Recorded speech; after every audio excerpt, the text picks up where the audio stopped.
je peux passer de la prière à l'intercession.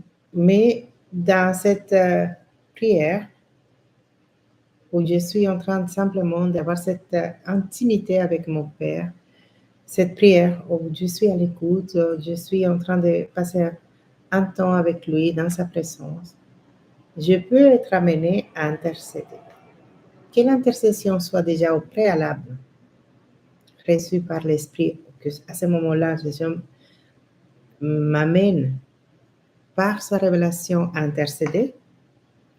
J'aimerais bien expliquer que nous pouvons passer de cette prière et intercession à la dimension prophétique en amenant des actions et tout de suite nous positionner dans une intercession prophétique. Oui. Je ne voulais pas donner la confusion comme si dans cet temps de prière ou d'intercession personnelle, nous ne pouvons pas. Non, tout le contraire.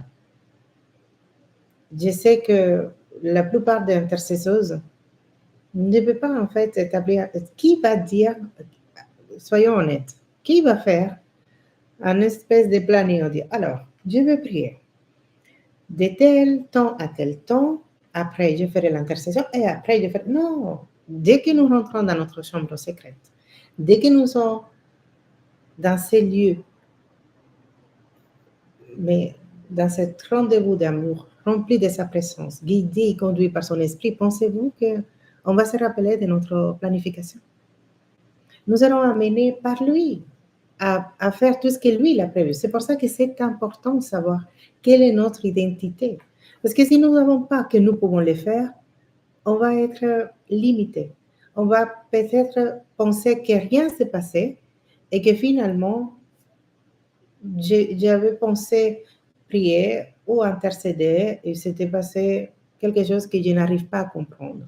Et on se sent parfois frustré parce que, comme je vous ai dit, nous devons nous focaliser plutôt à être guidés par l'Esprit, à lui obéir, à devenir des instruments efficaces pour l'avancement du royaume, que à comprendre qu'est-ce qui se passe dans ce moment-là. Si nous sommes plutôt dans cette obsession, je ne sais pas quoi d'autre pourrait être mieux que ce mot obsession, nous sommes parfois obsédés à tout comprendre.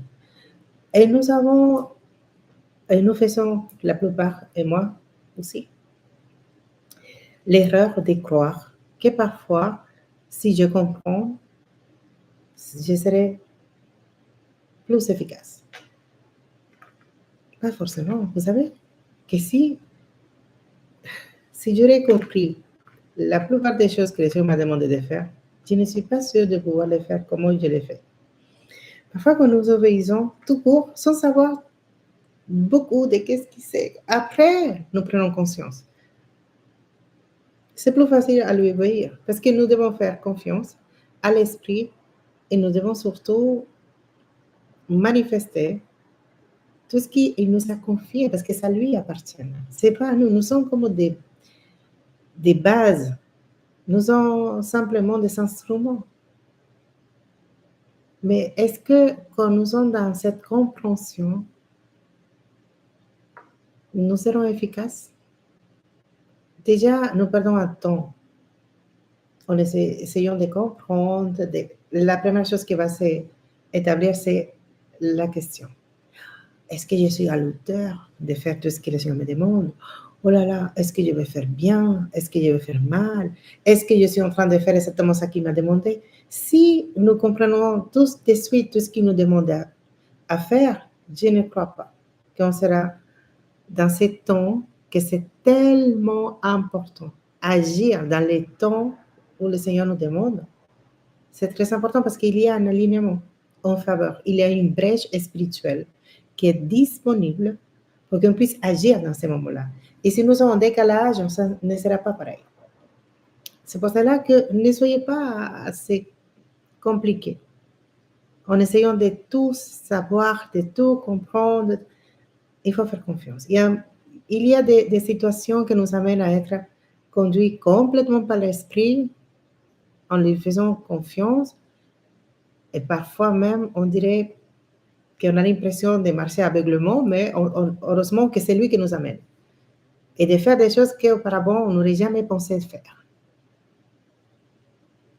Si nous sommes dans cette dimension d'intercession prophétique, la dimension prophétique nous amène à faire confiance à l'Esprit.